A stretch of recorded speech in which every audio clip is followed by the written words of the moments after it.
April 7, 1945. 0900 hours. The skies over Tokyo erupt in chaos. Sirens wail through the crowded streets below, piercing the morning haze like knives. High above, at 25,000 feet, Captain Hiroshi Tanaka banks his Naima Ki-44 Shoki, codenamed Tojo, by the Americans, scanning the horizon for the incoming swarm. The air is thin, biting cold, vibrating with the thunder of approaching engines. You can almost feel the frost creeping into your bones, the adrenaline surging as Tanaka spots them. Massive Boeing B-29 superfortresses, silver behemoths lumbering toward the heart of the empire, their bomb bays pregnant with destruction. But wait, escorts. Sleek shadows darting alongside, wings glinting in the sun. Not the usual P-38 Lightnings or P-47 Thunderbolts. These are different. Longer, more predatory. Tanaka squints through his canopy, heart pounding. "What are those?" he mutters into his radio, voice crackling over the static. His squadron mates respond with confusion, then recognition. P-51 Mustangs. The ones they'd heard whispers about. The Americans' new toy. Flashback just weeks earlier, to the dim-lit briefing room at Atsugi Air Base, south of Tokyo. Smoke hangs thick from unfiltered cigarettes, the acrid scent mixing with the sweat of overconfident men. Lieutenant General Michio Sugawara, commander of the 10th Air Division, stands before a map riddled with pins marking American advances. His officers lean back in their chairs, faces etched with the weariness of a war turning sour, but eyes still burning with defiance. "Gentlemen," Sugawara begins, his voice a gravelly bark honed by years of command. "Intelligence reports the Yankees are deploying a new fighter in the Pacific. The P-51 Mustang. They claim it has range to reach our shores from their captured islands." He pauses, letting the words sink in. A chuckle ripples through the room. Major Kenji Yamamoto, a veteran ace with 12 kills under his belt from China campaigns, slams his fist on the table in mock alarm. "A Mustang? Like the wild horse? Let them come prancing. Our Zeros and Oscars will turn them into glue." Laughter erupts, deep and mocking. Yamamoto mimics a horse's whinny, drawing more guffaws. These men have faced the Americans before, over Guadalcanal, the Philippines. They've seen P-40 Warhawks shot down like clay pigeons, P-38s outmaneuvered in tight turns. What threat could this sleek interloper pose? It's fast, sure. Rumors say over 400 miles per hour in a dive, but fragile. One good burst from a 20mm cannon, and it'd crumple. Sugawara joins the mirth, but his smile doesn't reach his eyes. He's read the reports from captured pilots and spies. The Mustang's Packard-built Merlin engine, a British transplant, gives it power at altitude that their own fighters struggle to match. Drop tanks extend its legs far beyond what the Imperial Japanese Army Air Force thought possible. Still, he fuels the bravado. "They mock our samurai spirit with machines. But machines break.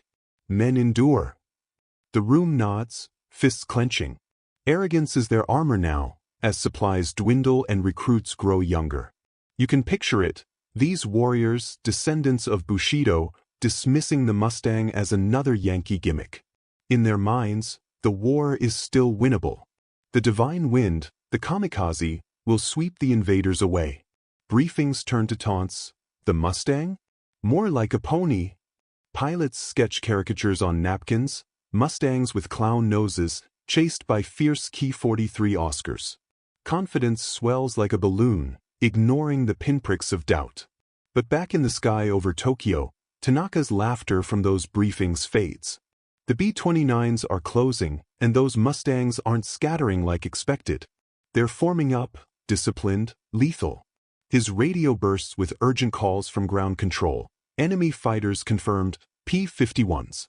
Engage and destroy. Tanaka throttles up, his shoki shuddering as it climbs. The Americans are here, deep in the homeland, and the game has changed. What Tanaka doesn't know yet is that leading those Mustangs is Major Richard Bong, America's deadliest ace, his P-51 Marge, painted with victory markings that would make any Japanese pilot blanch. The first bursts of gunfire tear through the air. A Zero spirals down in flames. Horror replaces hubris. And just like that, the laughter stops. But the nightmare? It's only beginning. April 7, 1945. 0912 hours. The sky fractures into streaks of tracer fire. Captain Tanaka's Shoki dives hard, engine screaming, chasing a silver Mustang that just sliced through his formation like a katana through silk. His thumb hovers over the trigger. "Got you now," he hisses, crosshairs dancing across the American's tail. But the Mustang rolls, impossibly smooth, impossibly fast, and vanishes beneath him. Tanaka yanks the stick, craning his neck. Empty sky. Where did it go? Then the world explodes. A hammer blow of 50 caliber rounds rips through his port wing. Fabric shreds. Fuel leaks. Tanaka's cockpit fills with the stench of burning oil. His radio erupts in frantic Japanese. "I'm hit. I'm hit. Who fired?" No one answers. They're too busy dying. High above, Major Richard Bong eases back on the stick of his P-51 Marge, climbing effortlessly through 28,000 feet. The Merlin engine purrs like a satisfied predator. Bong's eyes, cold, calm, almost bored, scan the chaos below. 23 confirmed kills already, more than any American pilot in history, and today he's adding to the tally. He doesn't smile. This isn't sport. It's arithmetic. Distance, deflection, trigger squeeze. Another zero bursts into flame, tumbling toward the rice paddies far below. You can almost taste the fear in Tanaka's cockpit now. The oxygen mask fogs with every ragged breath. His altimeter spins downward. The Mustang is back, same one, shark mouth painted beneath the spinner, closing again. Tanaka hauls his crippled Shoki into a desperate turn, praying to ancestors he never believed in. Too late. Bong's 6 Browning machine guns stitch a perfect line from propeller to cockpit. Glass shatters. Tanaka's world tilts, then goes black. On the ground, Tokyo civilians look up from air raid trenches. They've seen B-29s before, high and untouchable. But never this. Never American fighters dancing over the Imperial Palace itself. A child clutches her mother's sleeve, pointing at the burning specks falling from the sky. "Are those ours?" she asks. The mother doesn't answer. She already knows. Back in the briefing rooms at Atsugi, the laughter from weeks ago feels like another lifetime. Pilots crowd around the radio, faces ashen. The reports come in fragments. 16 aircraft lost. No, 20. Mustangs still overhead. Lieutenant General Sugawara stands motionless, staring at the map. Red pins marking Japanese airfields now seem laughably close to the blue arrows thrusting from Iwo Jima. The Mustang's range, 1,650 miles with drop tanks, has turned the Pacific into a pond. What was once a sanctuary is now a shooting gallery. In the 47th Sentai Ready Room, a young pilot named Saburo Sakai, yes, the Saburo Sakai, the legendary ace with 64 victories, listens in silence. He flew against F-4F Wildcats over Guadalcanal, outturned P-38s in the Solomons. But these Mustangs, they don't dogfight like the others. They boom and zoom, strike from altitude, refuse to turn. Sakai lights a cigarette with shaking hands. "They've brought the war home," he mutters. No one argues. Meanwhile, Bong's squadron, the 80th Fighter Squadron, Headhunters, reforms above the burning city. Fuel gauges read low, but not critical. Iwo Jima's captured airstrips wait 750 miles south, close enough for breakfast in Tokyo and lunch back on the volcano island. Bong keys his mic, voice flat, "Tally-ho complete. Let's go home, boys." The Mustangs turn south, leaving a sky littered with parachutes and burning wreckage. On the radio net, a Japanese controller's voice cracks, all units, the enemy escorts have penetrated the homeland defense perimeter. Repeat, they are over the capital. Immediate scramble." But the scramble is already too late. The Mustangs are gone, ghosts in the sun. And in the silence that follows, every Japanese pilot still alive asks the same question. How do you fight an enemy that can reach your heart and leave before you draw your sword? The answer is coming, and it will be written in fire over the next 4 months. April 8, 1945. 0600 hours. Chimu Airfield, Okinawa.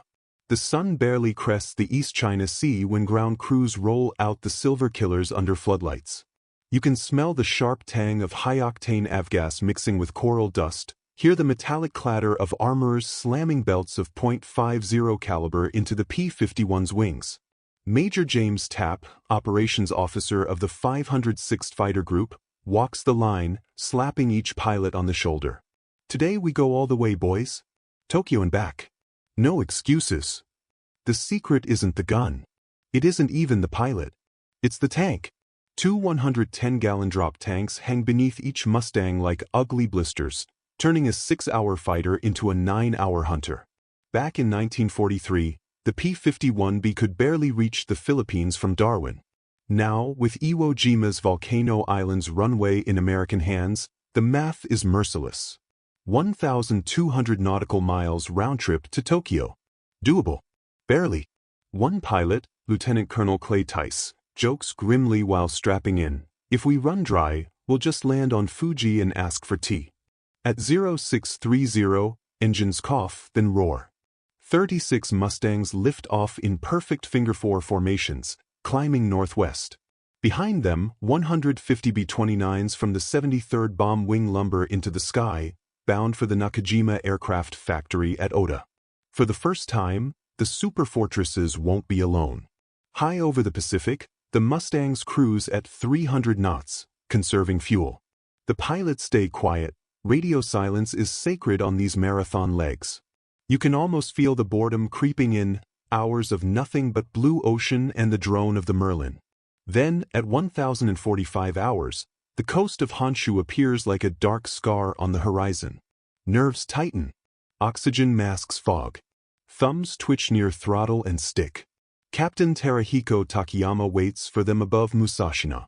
He leads the elite 47th Sentai, flying the new Kawasaki Ki 100, Japan's desperate answer to the Mustang, a radial engine grafted onto a Ki 61 airframe. Faster climb, heavier punch. Takayama has studied the enemy. He knows the Mustang bleeds energy in turns. He plans to drag them down low, where Zeros and Oscars can pounce. The trap springs at 27,000 feet. Takayama's 12 Ki 100s dive from 30,000, sun at their backs. "Attack!" he screams. Cannons sparkle. Tracers arc toward the lead Mustang flight. For one heartbeat, it looks perfect. Then the Americans do something unforgivable. They ignore the bait. Instead of turning into the fight, the Mustangs accelerate straight ahead, climbing gently, refusing to bleed speed. Takayama overshoots, suddenly slow and vulnerable. Lieutenant Louis Ecurds, a 4-kill ace flying P-51D Bad Angel, rolls inverted, halves his throttle, and drops behind Takayama like a hawk on a sparrow. One short burst. The Ki 100's canopy shatters. Takayama fights the stick, but fire licks back from the engine. He yanks the canopy release, tumbles into freezing sky, and pulls the ripcord. As his parachute blooms, he watches helplessly while the rest of his squadron disintegrates. Below, the B-29s release their loads unmolested. Black flak puffs blossom, but no Japanese fighter gets within 5 miles of the bombers. The Mustang escorts weave overhead like sheepdogs, daring anyone to try. By 1,300 hours, the American formation turns south. Drop tanks long gone, internal fuel now burning fast. Pilots lean the mixture, drop to 220 knots, nurse every gallon. One Mustang, piloted by 2nd Lieutenant Bill Sakai, an American of Japanese descent, develops a coolant leak over Yokohama. His engine temperature climbs past redline. Radio crackles. "Sakai, you good?" He keys the mic, voice steady. "Negative. I'm swimming." He rolls inverted at 15,000 feet, bails out over Sagami Bay. Japanese fishing boats race to pick him up. He will spend the rest of the war in a Mori prison camp, listening to Tokyo burn. The rest make Iwo Jima by 1630, engines coughing on fumes. One by one they touch down on the black volcanic ash runway, tires smoking. Ground crews cheer, waving baseball caps. Total score for the day: 27 Japanese aircraft destroyed, 3 probables, 11 damaged. American losses: One Mustang to flak, one pilot in the drink. The B-29s? Untouched. That night, in a candlelit room at Imperial General Headquarters, Admiral Somu Toyota slams a fist on the table. Maps show American fighters now ranging from Formosa to Hokkaido. They escort bombers to our factories, our cities, our very doorstep, he growls. And we cannot stop them. Across the table, General Sugawara says nothing. The laughter from March is a ghost now. Because the Mustang didn't just bring guns. It brought time. Time to loiter, time to hunt, time to watch Japan bleed from the inside out.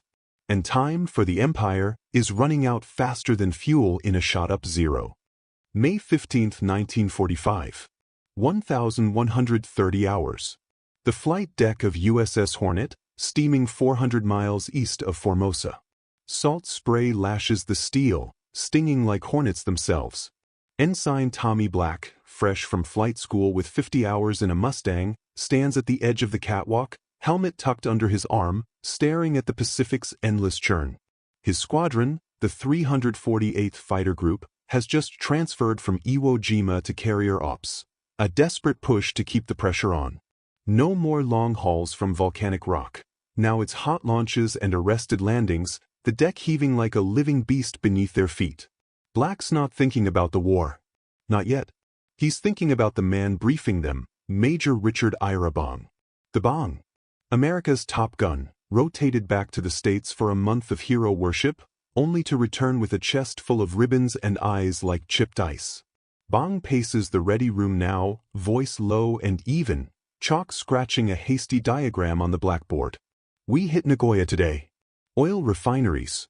The Mustangs go in first, sweep the skies clean. Then the B-29s roll through. Questions? A hand goes up. Lieutenant Eddie Knoll, a wiry kid from Brooklyn with a lucky rabbit's foot dangling from his mirror. Sir, what about the new Japs? Those Frank fighters? P-84 Hayats, sleek and deadly, rumored to match the Mustang in a straight line. Bong doesn't flinch. He erases a line, redraws it sharper. They turn tighter at low altitude. We don't turn. We dive, we zoom, we kill from above. Remember Rabaul? Boom, gone, back to altitude. The room nods, but you can feel the weight. Bong's not just teaching tactics, he's sharing ghosts. Over New Guinea, he'd racked up 40 kills in P-38s, silent and surgical. Now, in the Mustang, it's personal. Each victory a step closer to ending it. To going home to Poplar, Wisconsin, where his girl waits with letters yellowed from waiting. At 1200, the Mustangs scream off the deck, hooks folded, props biting humid air. Bong leads the first flight, his P-51C, Marge 3, slicing through cumulus like a scalpel. The Merlin supercharger winds at 25,000 feet, feeding power that Japanese engines can only dream of. Below, the B-29s form their staggered boxes, 300 silver giants blotting the sun, bound for the heart of Japan's fuel lifeline. Captain Akira Yamamoto, no relation to the admiral, but every bit the warrior, waits in ambush over the inland sea. His 22nd Sentai flies Ki-84s, the Franks, rushed into service with green pilots and half-tuned engines. Yamamoto, with 18 kills from the Marianas, grips his stick like a talisman. Intelligence whispered of Mustangs staging from carriers now, but he dismisses it. They can't loiter like that, he tells his wingman. We'll bleed them dry in the turns. The merge happens at 1,400 hours, 20 miles southwest of Nagoya. Yamamoto's Franks pounce from a cloud layer, cannons chattering. One Mustang takes hits, trailing smoke, but Bong's voice cuts the radio. Steady, boys. Hold formation. The escorts don't scatter. They tighten, then split, half diving to engage, half climbing to cover the bombers. It's textbook ruthless. Yamamoto rolls in on a straggler, 20mm shells punching holes in the wing. Victory surges, until Bong appears, a silver specter from the sun. You can almost hear the Merlin's growl before you see it. Bong throttles back, energy conserved like a coiled spring, then unleashes. His .50 calories hammer in a 2-second burst, deflection shot, perfect lead. Yamamoto's Frank shudders, cockpit canopy exploding in a pink mist. The ace slumps forward, dead before the controls. His wingman screams into the radio, "Yamamoto down! The devil himself is here!" Panic ripples. Franks break off, scattering like leaves in a gale. Bong claims 2 more that day, one in a head-on pass that leaves his windshield starred with cracks, another in a shallow dive where the Mustang's speed turns the kill into execution. By 1500, the sky clears. The B-29s bomb unopposed, refineries erupting in black pyres that choke the horizon. Fireballs bloom, visible from Osaka to Kyoto. Japan's oil heart bleeds out, one inferno at a time. Back aboard Hornet at dusk, Bong touches down last, hooks snagging the wire with a screech that echoes off the island superstructure. He climbs out, helmet under arm, face streaked with sweat and oil. Ground crew mobs him, high fives, backslaps, but he waves them off, lighting a lucky strike with steady hands. 3 today, he mutters to Tap, who tallies it on a clipboard. Bong's total climbs to 28 in the Pacific Theater alone. The squadron toasts with watered-down coffee, but Black watches from the shadows. That calm? It's not fearlessness. It's focus. The kind that sees families in every flak burst. Word reaches Tokyo by midnight. In a bunker beneath the War Ministry, General Sugawara pores over after-action reports, cigarette ash dusting his uniform. "Bong," he whispers, the name like a curse. American aces are legends now, Bong, McGuire, Jensen. But Bong is the shadow, the one who turns skies into graveyards. How many more factories can we lose? Sugawara asks his aides. Silence answers. The Empire's pilots are down to 60% strength, fuel rationed to training flights only. The Mustangs aren't just winning air superiority, they're starving it. Ensign Black lies awake that night, the carrier's hum vibrating through his bunk. He replays the merge in his mind, Franks twisting, Mustangs striking, Bong untouchable. Tomorrow, it's his turn to fly wing on the ace. One mistake, and he's chum for sharks. But as the first stars prick the velvet sky, Black wonders, is the devil the one in the American cockpit, or the war that's made him? The answer comes with the dawn. And it will cost more than fuel or lives. June 10, 1945. 0430 hours. I.E. Shima Airfield, just west of Okinawa.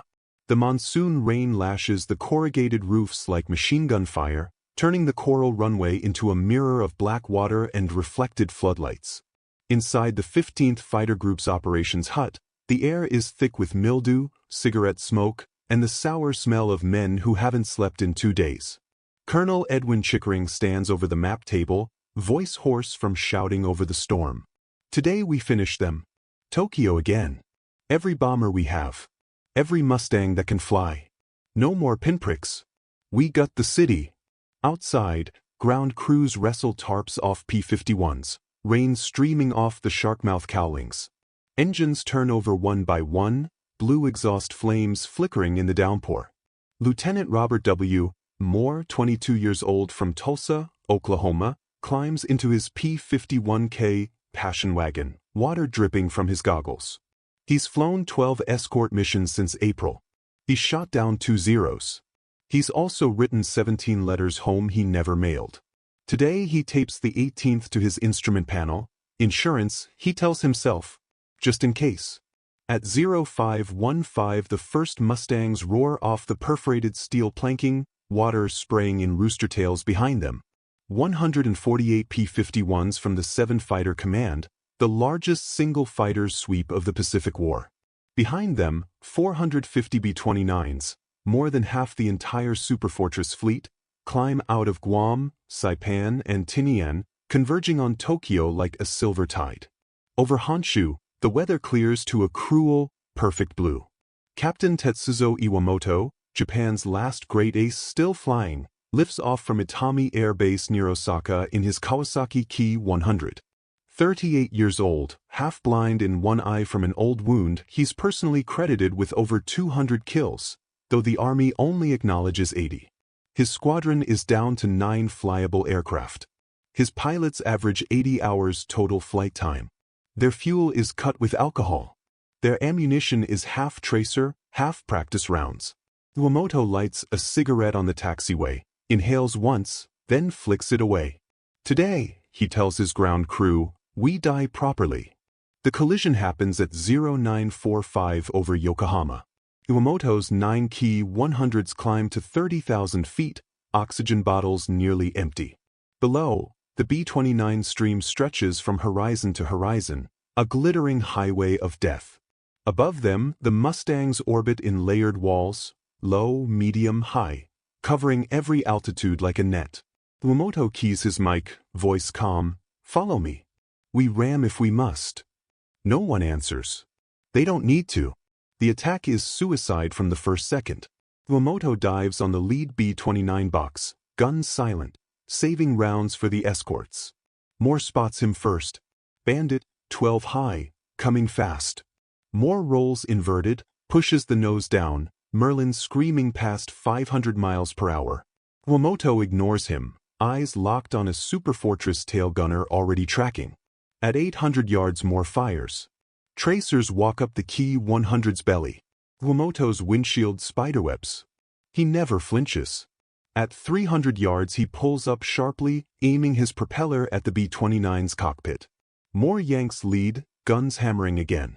The Q-100 disintegrates mid-air, wings folding like paper. Iwamoto never pulls the ripcord. One by one, the remaining 8 follow their leader into oblivion. Some ram. Some simply explode. None reach the bombers.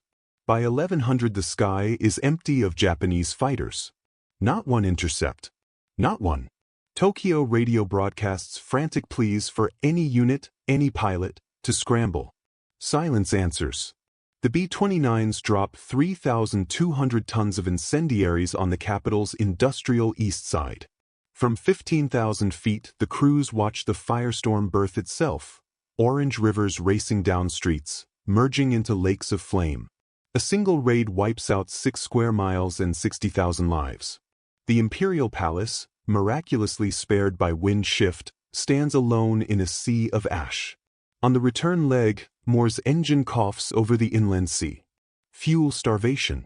He switches tanks, pumps the wobble lever, prays. The Merlin catches, sputters, catches again.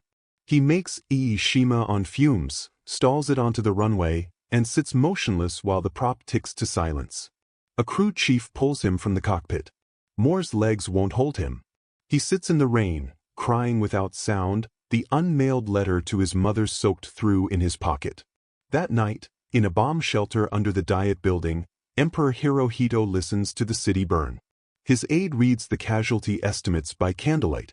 The emperor says nothing for a long time. Then, quietly, the war situation has developed not necessarily to Japan's advantage. It is the closest he has ever come to admitting defeat. Far away, in a Quonset hut on Shima, Colonel Chickering pins another mission marker on the wall map. Tokyo is now within daily reach. Hokkaido next. Then Kyushu. The Mustang has turned the empire into a shooting gallery with no walls. And somewhere over the Pacific, a lone Key 100 pilot who never made it into the air taxis to the end of Itami's runway, kills the engine and walks away. He leaves the canopy open. Rain fills the cockpit. He does not look back. The laughter is dead. The sky belongs to the Mustang now. And the end is no longer a question of if, but when. August 15, 1945. 1,100 hours. Imperial Palace, Tokyo. The cicadas scream in the heat, but inside the Gobidan chamber the air is cold, heavy with the scent of tatame and defeat. Emperor Hirohito stands in his formal suit, not the military uniform the generals begged for. His voice, thin and trembling, crackles from every radio in the empire. We have resolved to pave the way for a grand peace, by enduring the unendurable and suffering what is insufferable. Below, in the streets, people kneel in the dust, weeping without understanding why. Above, the sky is empty. No Mustangs. No B-29s. Just blue. 3 days earlier, Major Richard Bong had climbed out of Marge 3 for the last time. Not in combat. A fuel pump failed on a routine test flight over California. The Mustang spun in from 4,000 feet. America's greatest ace died at 24, never knowing the war he helped break was already over. On Ie Shima, Lieutenant Robert Moore hears the Emperor's broadcast in the mess tent. The spoon stops halfway to his mouth. Around him, pilots sit frozen, coffee cooling. Someone whispers, "That's it." No one answers. Moore folds the 18th letter, still unmailed, into a perfect square and tucks it into his breast pocket. He will mail it tomorrow.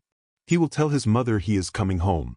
At Atsugi Air Base, Lieutenant General Michio Sugawara stands alone on the apron. The runways are lined with aircraft, Zeros, Oscars, Ki 100s, wings clipped, propellers removed, fuel tanks drained. Orders from Tokyo render every plane unflyable before the Americans arrive. Sugawara watches a sergeant swing an axe into a Nakajima's engine block. Each blow rings like a funeral bell. He remembers the laughter in March, the caricatures of prancing ponies. He lights a cigarette with hands that no longer shake. The smoke tastes like ash. Across the Pacific, the carriers turn for home. USS Hornet, USS Essex, USS Randolph.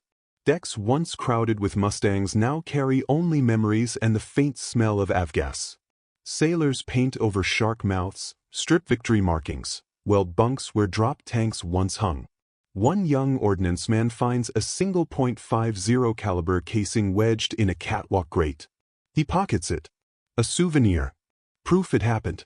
In a quiet ceremony on Guam, General Curtis LeMay pins the Distinguished Flying Cross on Colonel Edwin Chickering. LeMay's cigar never leaves his mouth. "You gave us the keys to their house," he grunts. Chickering nods, eyes on the horizon. He is thinking of the firestorms he helped birth. Of the 100,000 civilians who burned in one night. Of the silence that followed the Emperor's voice. He will never fly again. September 2, 1945. Tokyo Bay. USS Missouri. The Japanese delegation boards in cutaway coats and top hats, faces carved from stone. Foreign Minister Mamoru Shigemitsu signs with a pen that trembles only once. Above them, a formation of 462 B-29s thunders overhead, engines shaking the deck. Escorting them, high and unseen, 100 P-51s from the 506th Fighter Group. One last show of strength. One last reminder. Lieutenant Moore flies wingman to Captain James Tapp. They circle the bay at 20,000 feet, fuel tanks topped off, guns empty. Tapp keys the mic. "Anybody see a zero up here?" Laughter crackles across the frequency, thin, exhausted, but real. Moore looks down at the tiny battleship, the tiny men, the tiny signatures ending an empire. He thinks of Iwamoto diving into the bombers. Of Tanaka's burning shoki. Of Bong's quiet voice saying, "Let's go home, boys." He realizes they are all ghosts now. The Mustangs peel off, one by one, turning south for Okinawa, then Saipan, then Hawaii, then California. The Merlin engines fade into the distance like a long exhalation. On the ground, a Japanese boy finds a shard of aluminum in the rubble of Shiba Ward. It is part of a Mustang drop tank, still bearing faded stars and bars. He turns it over in his hands, wondering what God rode inside it. He will keep it for 70 years.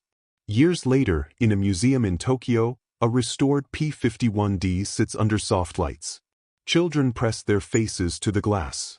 A placard reads, "This aircraft escorted B-29 bombers over the homeland and helped end the war." An old man in a wheelchair visits every August. He wears the ribbon of the Order of the Rising Sun, faded now.